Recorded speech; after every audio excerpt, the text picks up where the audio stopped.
Jadi harapan keluarga Brigadir J, ini sosok Wahyu Iman Santoso, Hakim Ketua Sidang Ferdy Sambo CS. Wahyu Iman Santoso bakal menjadi tumpuan bagi keluarga Brigadir J untuk mencari keadilan di kasus Ferdy Sambo. Hal itu tak lain karena Wahyu Iman Santoso ditunjuk menjadi Hakim Ketua di persidangan Ferdy Sambo CS dalam kasus pembunuhan berencana dan obstruction of justice Brigadir J. Dalam menyidangkan Ferdy Sambo CS di kasus pembunuhan berencana dan obstruction of justice yang menjerat ex-Kadif Propam Polri, Wahyu Iman Santoso akan didampingi oleh 2 anggota majelis hakim lainnya. Keseluruhan hakim itu, kata Juyamto, akan menyidangkan 2 perkara tewasnya Brigadir J. Adapun perkara itu yakni pasal 340 KUHP perihal pembunuhan berencana dan perkara perintangan penyidikan atau obstruction of justice yang menyeret nama Ferdy Sambo. Sedangkan untuk 6 tersangka obstruction of justice lainnya yang merupakan para bekas anak buah Ferdy Sambo disidangkan secara berbeda.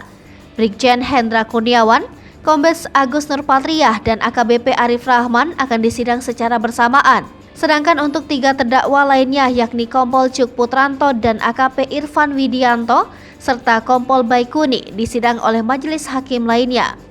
Di Pengadilan Negeri Jakarta Selatan, Wahyu Iman Santoso menjabat sebagai Wakil Ketua Pengadilan.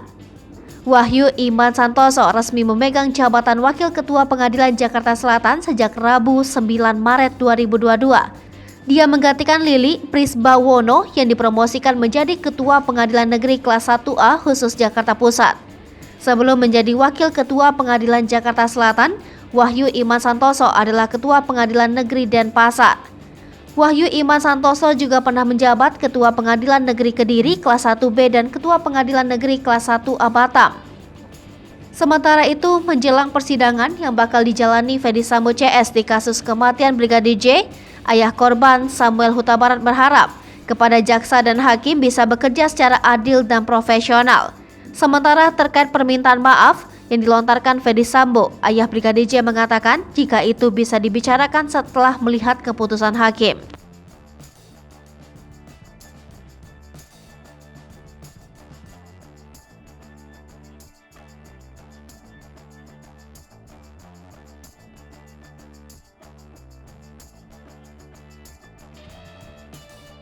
Pemirsa Sri Popo TV, jangan lupa komen, like, dan subscribe, serta tonton terus berita-berita terupdate lainnya ya.